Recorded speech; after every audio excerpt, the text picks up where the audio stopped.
Singapore may be too late to build a rocket. Singapore may be too late to train astronauts to going on to Mars.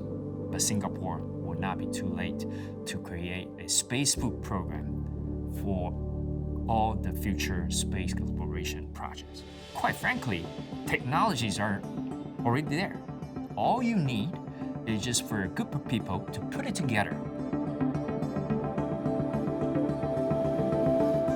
The number one biggest challenge we face as a species, a human species, is survival in the future. The most important thing is to be able to produce more with less, both less resources, less use of land. The world is heating up. We have another 10 years before we exceed the 1.5 degree temperature thresholds put in place by the Paris agreements. That's a disaster. 10 years, that is less time than my kids going to university.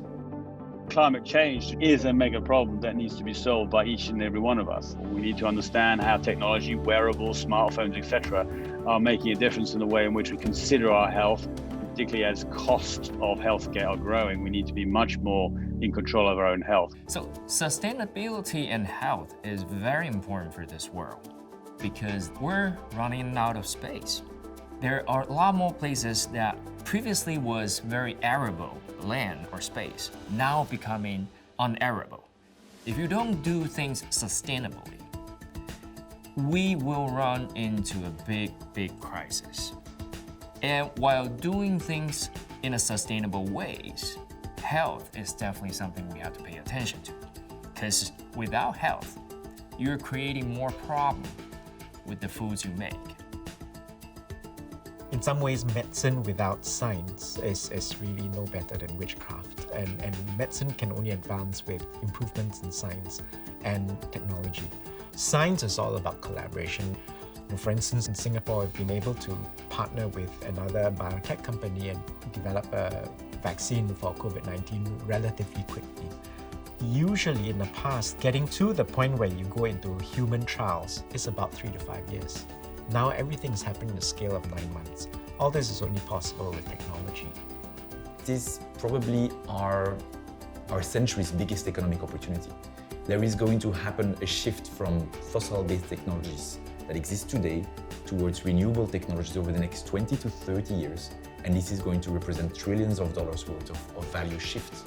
So there's an enormous opportunities for companies, for individuals, for entrepreneurs, for governments to take a leadership position in that and drive that forward. When I started my career as an investment banker, leaving that industry, I promised myself that I would work on different businesses and that will be good for the world.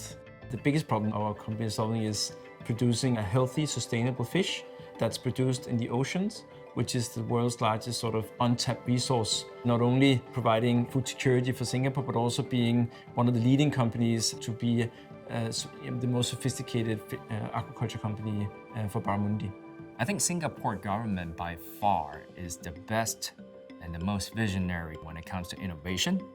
The future of food production is a resource crunch scenario, meaning that you don't have enough space, you don't have enough fresh water, you don't have enough of everything. And that's exactly what we here in Singapore are trying to do, is that we're trying to create technology to address all these issues.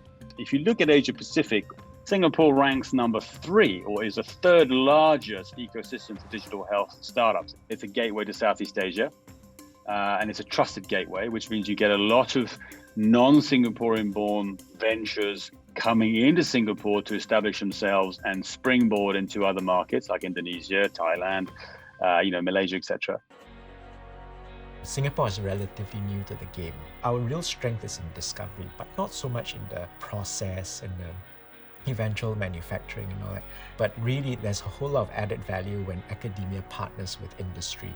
So that's where forum like Switch and all that allows for this exchange. And in some ways, this is useful because you're bringing together academic scientists with industry level kind of professionals. And it's in this interface where many interesting things can happen. And Switch is great, right? It's a great opportunity to meet a lot of the people we work with but we don't see all the time. It's a great opportunity to meet new people. Switch has a special mission to identify the true future. They really identify what is needed by Singapore and also possibly needed by this world. A different set of technology that is answering the calls to our future. It's a great time to be a scientist. We're doing the kind of research now that I would not have dreamt doing even 10 years ago. Our journey is made possible partly from what we've learned, but also because of the availability of a lot of these technologies.